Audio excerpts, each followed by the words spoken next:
नमस्कार दोस्तों, मैं एडवोकेट कपिल भाकर आप लोगों का अपने चैनल इंडियन लॉ में एक बार फिर से स्वागत करता हूं। आज मैं बात करूंगा कि पेट्रोल के जो प्राइस इतने क्यों बढ़ रहे हैं, भारत में इतने पेट्रोल के प्राइस क्यों हैं। जो हमारे पड़ोसी देश हैं या जो हमारे मुकाबले बहुत भूखे नंगे देश है जैसे पाकिस्तान में 50 रुपए लीटर पेट्रोल है। अगर हम बात करें श्रीलंका की तो श्रीलंका में आपका 60 रुपए लीटर पेट्रोल है। और अगर हम बात करें अफगानिस्तान जैसी कंट्री जहां पे तालिबान जैसी ताकतें हैं, वहां पर 37 रुपए लीटर पर लीटर पेट्रोल की कीमत है इंडियन रुपीस के हिसाब से। इंडिया में पेट्रोल के प्राइस 90 और डीजल के प्राइस 80 क्यों है। और कई स्टेट तो ऐसी है, जैसे कि मैं बताऊं आपको, राजस्थान, मध्य प्रदेश, जहां पर पेट्रोल का प्राइस 100 रुपए से भी ऊपर हो गया। तो ऐसा क्यों है? तो ऐसा मैं आपको आज की वीडियो में मैं यही बताने चाहता हूं कि ऐसा क्यों है हमारे देश में। मोदी जी तो कह रहे हैं, मोदी जी का तो कहना है कि ये आप राष्ट्र निर्माण में मदद कर रहे हो सरकार की। मोदी गवर्नमेंट कहती है कि अगर पेट्रोल 100 हो गया तो क्या हो गया, आप अपनी छाती चौड़ी करो कि आप देश के निर्माण में जो है वो कंट्रीब्यूशन कर रहे हो 100 रुपए पेट्रोल खरीद कर। पर सच्ची बात तो ये है कि हमसे जो गरीब कंट्रीज हैं उनमें पेट्रोल का प्राइस इतना जो रिलायबल है, और हमारी कंट्री में जो अंडर डेवलप कंट्री है, जो इन आस पड़ोस वाली कंट्री से बेटर है, उसमें पेट्रोल का प्राइस इतना ज्यादा क्यों। इवन नेपाल का इंसिडेंट अभी रिसेंटली पता लगा है कि लोग नेपाल में जो पेट्रोल का प्राइस है वो 70 रुपीज पर लीटर है। लोग नेपाल से जो है वो स्मगलिंग कर रहे हैं पेट्रोल की, इंडिया में लेके आते हैं, क्योंकि 20 रुपए का डिफरेंस आता है जो बिहार का बॉर्डर नेपाल के साथ लगता है। तो इतने बुरे हालात क्यों है? पेट्रोल के प्राइस को लेके गवर्नमेंट का कहना है कि जो पेट्रोल है वो गवर्नमेंट के अंडर में नहीं आता, वो डीरेगुलराइज है। डीरेगुलराइज का मतलब ये है कि जो पेट्रोल का प्राइस है वो इंटरनेशनल मार्केट के हिसाब से डिसाइड होता है।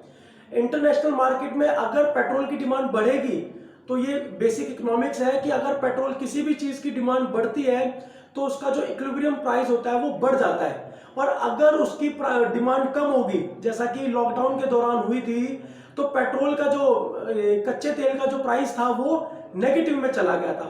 पर डीरेगुलेशन जो है वो दिखाने के लिए, अगर यही बात सच होती, पेट्रोल और डीजल का प्राइस अगर गवर्नमेंट रेगुलेट नहीं करती, इंटरनेशनल मार्केट के अकॉर्डिंग होता है, तो सोचने की बात है कि जब पूरी दुनिया में कोविड के टाइम पे नेगेटिव में था कच्चे तेल का जो प्राइस था, उस समय पे इंडिया में पेट्रोल के लिए तो 80 रुपए 90 रुपए पे करने पड़ रहे थे।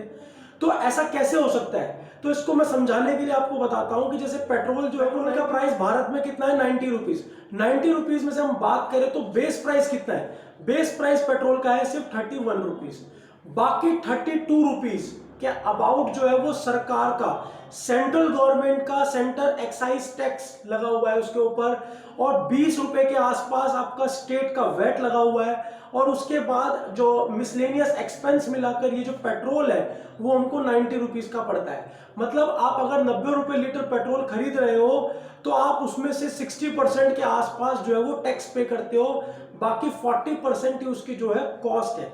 और मैं आपको बताऊं ये डीरेगुलराइज कब हुआ पेट्रोल। 2010 से पहले भारत सरकार पेट्रोल के प्राइस को रेगुलराइज करती थी, क्योंकि ये एक बहुत बड़ा ही इशू था।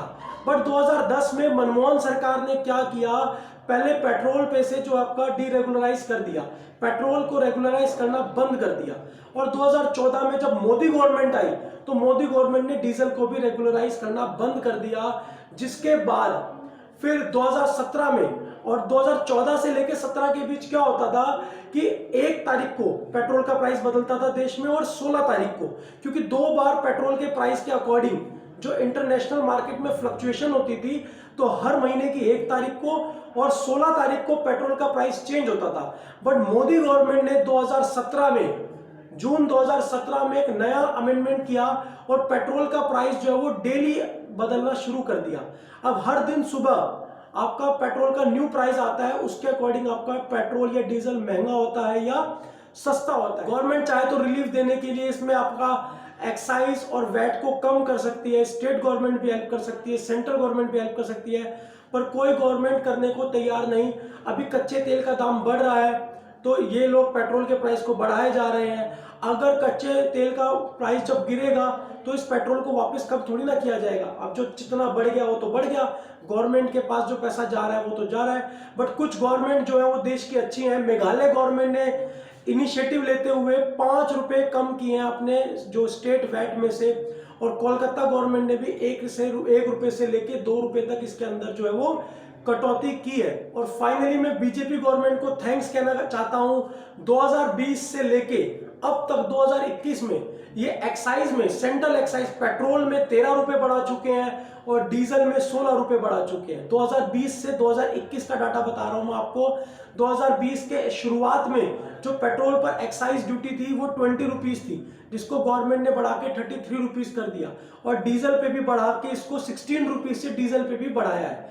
तो सीधा सीधा मान के चलो 2010 से अगर मैं कंपेयर करूं, या जब से बीजेपी गवर्नमेंट आई है तब से कंपेयर करूं, तो 300%, 10 रुपए से लेके सेंट्रल एक्साइज टैक्स था जो आपका 33 रुपीज, लगभग 300% सरकार ने पेट्रोल के ऊपर एक्साइज टैक्स बढ़ा दिया है। और फिर अब गवर्नमेंट का तो यही कहना है, मोदी जी तो हमारे यही कहते रहते हैं, भाइयों और बहनों आप राष्ट्र हित में योगदान करो। पेट्रोल महंगा हुआ तो क्या हुआ, गाड़ी मत चलाओ, साइकिल चलाओ, क्या हो गया देश में, देश के हित में जरूरी है पेट्रोल का प्राइस महंगा होना। तो कोई भी अपने गिरेबान में झांकने को तैयार नहीं है। अगर सेंट्रल गवर्नमेंट चाहे या स्टेट गवर्नमेंट चाहे, केजरीवाल जी चाहे या मोदी जी चाहे, तो दिल्ली में पेट्रोल का प्राइस कम हो सकता है। बट थोड़ा सा क्या करना होगा, सेंट्रल एक्साइज या वैट में जो है वो कटौती करनी होगी। आज की वीडियो में इतना ही। उम्मीद करता हूँ आपको वीडियो अच्छी लगी होगी और पसंद आई है, और पता लगा होगा कि पेट्रोल का प्राइस कैसे डिसाइड होता है। अगर आपको वीडियो अच्छी लगी, वीडियो को लाइक करो, शेयर करो, चैनल को सब्सक्राइब कर दो। फिर मिलेंगे किसी नए वीडियो के साथ, नए टॉपिक के साथ।